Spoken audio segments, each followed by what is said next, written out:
Hello. So today I want to tell you about the game Slambo, and this is from All Play in their what I call their teeny tiny box line. I think they just call it their tiny box line, but I prefer to call it their teeny tiny box line. And this is a game that is a 2-player tug of war, or there is a 3- and 4-player version you can play as well. But this is one that is a lot of fun because it's really quick to teach and quick to play, but is a great time. So basically what happens is you're going to start out with this 5 card in the middle.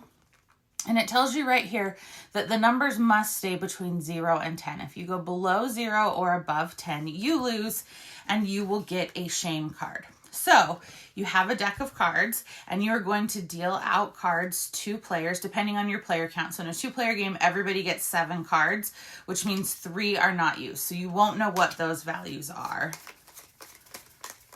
So on my turn, I can play a card, and red cards are negative values, blue cards are positive. So we're starting at a 5.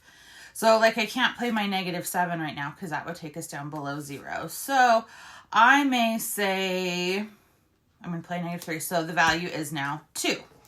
And then my opponent would play, and they could say it's 8. And I could then say it's 1.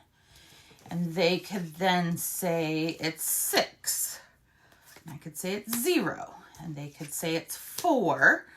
So I can't play my 8 now, and I can go back down to 0. They can't play their negatives. So I might say 3. And then I could say 6. They would say 7. And I would say 9. And they would say 7. And I'm down to my last card, which would put us at 15. So I would lose that round, so I would take a shame card. We shuffle it up and we do again.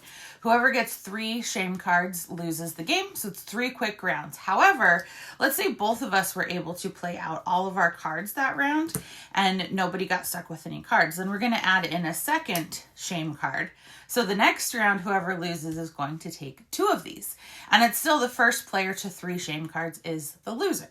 So if for some reason we both were able to go out again, which I've not been able to do that twice in a row, we would add a 3rd shame card, and that's going to be the deciding round. So you have lots of those you add in. When you play with 3 or 4 players, you add in some cards that have some different abilities on them. So things that will let you like reverse the sign of a card. It'll let you essentially copy a card that was just played, some things like that. So it does change it up.